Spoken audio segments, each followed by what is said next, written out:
कभी सोचा है कि कुछ संगठन इतने सफल कैसे हो जाते हैं? अक्सर इसका राज उनके काम करने के तरीके में छिपे एक बहुत ही गहरे दर्शन में होता है। आज हम ऐसे ही 3 शक्तिशाली आदर्शों को समझने वाले हैं जो न केवल एक संस्था को बल्कि हम सबके व्यक्तिगत जीवन को भी पूरी तरह से बदल सकते हैं।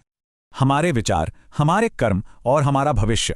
सुनने में ये पंक्ति बहुत ही सरल लगती है ना, लेकिन इसके अंदर एक बहुत गहरा सच छिपा है। ये नेचर हिस्ट्री संस्था के मार्गदर्शक सिद्धांतों में से पहला है और ये हमें बस एक बात याद दिलाता है कि हमारी किस्मत की शुरुआत कहीं और से नहीं, हमारे अपने ही दिमाग से होती है।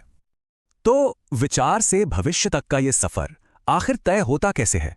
चलिए पहले सिद्धांत को जरा और करीब से देखते हैं और समझते हैं कि हमारी भीतरी दुनिया हमारी बाहरी हकीकत को असल में आकार देती कैसे है। देखिए, ये प्रक्रिया ना 4 आसान चरणों में काम करती है। सबसे पहले हमारी ज़रूरतें और हमारा माहौल, ये हमारे विचारों को जन्म देते हैं। फिर यही विचार हमारे कर्मों की दिशा तय करते हैं और आखिर में हमारे कर्मों का जो नतीजा होता है वही हमारा भविष्य बनता है। सोचिए, एक छात्र है जिसे अच्छी नौकरी चाहिए, तो पहले वो पढ़ाई करने का विचार करेगा, फिर उस विचार पर चलकर मेहनत से पढ़ाई करेगा और आखिरकार एक सफल करियर बनाएगा। ये एक सीधा लेकिन बहुत ही शक्तिशाली प्रवाह है। अब दूसरे आदर्श की ओर बढ़ते हैं। ये एक बहुत ही महत्वपूर्ण सवाल का जवाब देता है। इस पूरी यात्रा में हमें किसकी आवाज सुननी चाहिए? बाहर की दुनिया की या किसी और की?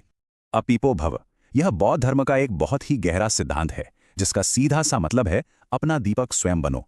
यह हमें याद दिलाता है कि जीवन के अंधेरे में रास्ता दिखाने वाली असली रोशनी हमारे अंदर ही मौजूद है। हम सबके अंदर ना हमेशा 2 तरह की आवाजें होती हैं। एक होती है मन की आवाज, जो अक्सर बाहरी दुनिया के शोर, दूसरों की राय और डर से प्रभावित होती है, और दूसरी होती है अंतर मन की आवाज, जो हमारी सच्ची इच्छाओं और मूल्यों की शांत आवाज है। अपीपो भव का सिद्धांत हमें यही सिखाता है कि बाहरी शोर को कम करके उस भीतरी सच्ची आवाज को सुने। तो यहां सबसे जरूरी बात क्या है कि आत्मनिर्भर बने। अब इसका मतलब यह बिल्कुल नहीं है कि किसी की मदद ही ना लें, नहीं। इसका मतलब यह है कि अपने जीवन का रास्ता खुद तय करें और बाहरी सलाह को सिर्फ तभी अपनाएं जब उसकी सच में जरूरत हो। और अब आते हैं तीसरे और अंतिम आदर्श पर। यह इस बारे में है कि ज्ञान को सच्चे अनुभव वाले विवेक में कैसे बदला जाए। कर्मेव गुरु, भगवद गीता का यह शक्तिशाली सूत्र हमें बताता है कि हमारा सबसे बड़ा शिक्षक कोई इंसान या कोई किताब नहीं, बल्कि हमारा अपना कर्म है। असली ज्ञान सिर्फ करने से ही मिलता है। ये बात इसे कितने शानदार ढंग से बताती है।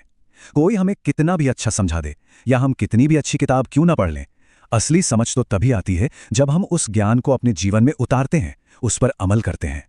इस दर्शन का सार यही है कि कर्म पर ध्यान केंद्रित करो, फल की चिंता मत करो। ठीक वैसे ही जैसे एक माली बीज बोने और पौधे की देखभाल करने पर ध्यान देता है, फल तो अपने समय पर खुद ही लगते हैं। हमारा कर्तव्य बस कर्म करना है, परिणाम तो स्वाभाविक रूप से आएंगे ही। तो अभी तक हमने 3 अलग अलग आदर्शों को देखा, लेकिन इनकी असली ताकत तब सामने आती है जब ये तीनों एक साथ मिलकर काम करते हैं। आइए देखते हैं कि ये विकास का चक्र बनता कैसे है। ये एक बहुत ही शक्तिशाली चक्र है। देखिए, हम अपीपो से अपने अंदर की आवाज सुनते हैं, फिर कर्मे गुरु से उस विचार पर अमल करते हैं। हमारे कर्म हमारे भविष्य को बनाते हैं और हमें अनुभव देते हैं, और यही अनुभव हमारी समझ को और भी गहरा करता है, जिससे हम अगली बार अपने अंतर्मन की आवाज को और ज्यादा साफ तरीके से सुन पाते हैं। यह व्यक्तिगत विकास का एक कभी न खत्म होने वाला चक्र है, और यहीं पर आकर सारी बातें एक दूसरे से जुड़ जाती हैं। ये सिर्फ कोई किताबी दर्शन नहीं है, बल्कि नेचर हिस्ट्री संस्था इसे अपने रोजमर्रा के काम में इस्तेमाल करती है, और यही बात साबित करती है कि ये कितना व्यवहारिक और शक्तिशाली है।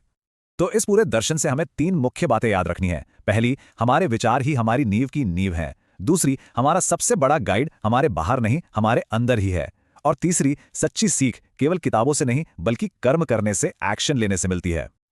और अंत में ये एक सवाल है जिस पर सोचना बनता है। इन आदर्शों को जानने के बाद ऐसा कौन सा ज्ञान है जिसे हम जानते तो हैं लेकिन अब तक उसे अपने जीवन में उतार नहीं पाए हैं?